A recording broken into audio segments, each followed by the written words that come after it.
मेहनत का फल।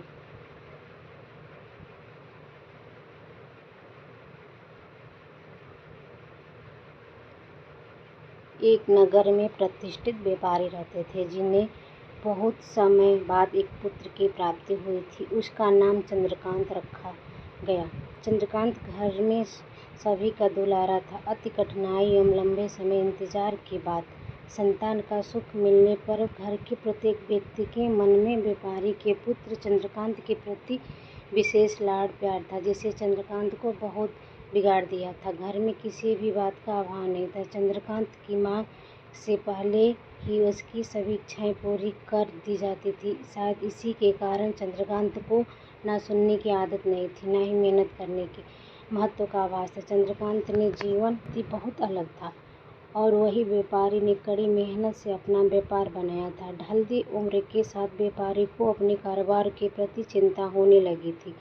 व्यापारी को चंद्रकांत के व्यवहार से प्रत्यक्ष था कि उसका पुत्र को मेहनत के फल का महत्व नहीं पता।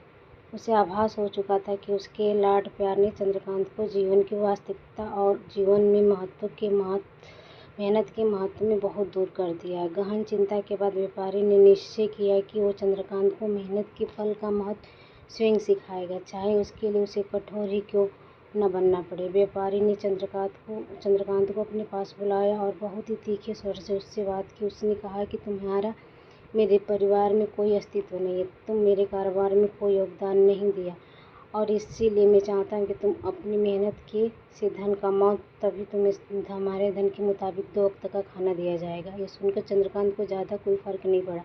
उसने उसे क्षण भर गुस्सा समझ लिया, लेकिन व्यापारी ने भी ठान रखी थी। उसने घर के सभी सदस्यों को आदेश दिया कि कोई चंद्रकांत की मदद नहीं करेगा, न ही उसे बिना धन के भोजन दिया जाएगा। चंद्रकांत ने बहुत प्यार करते थे सभी।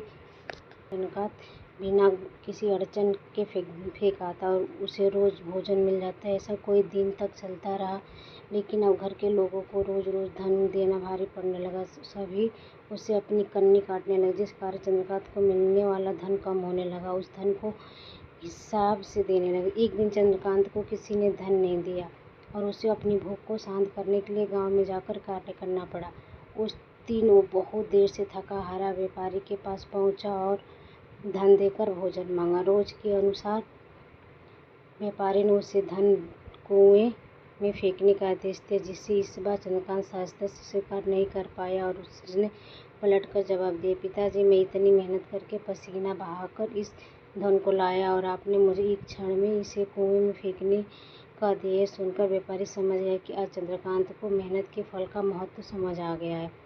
व्यापारी भली भांति जानता था कि उसके परिवार वाले चंद्रकांत की मदद कर रहे हैं, तभी चंद्रकांत इतनी आसानी से धन कुएं में डाल आता। लेकिन उसे पता था कि एक न दिन एक सभी परिवारजन चंद्रकांत से कन्नी काट लेंगे। उस दिन चंद्रकांत के पास कोई विकल्प शेष नहीं होगा। व्यापारी ने चंद्रकांत को गले लगा लिया और अपना सारा कारोबार उसे सौंप दिया।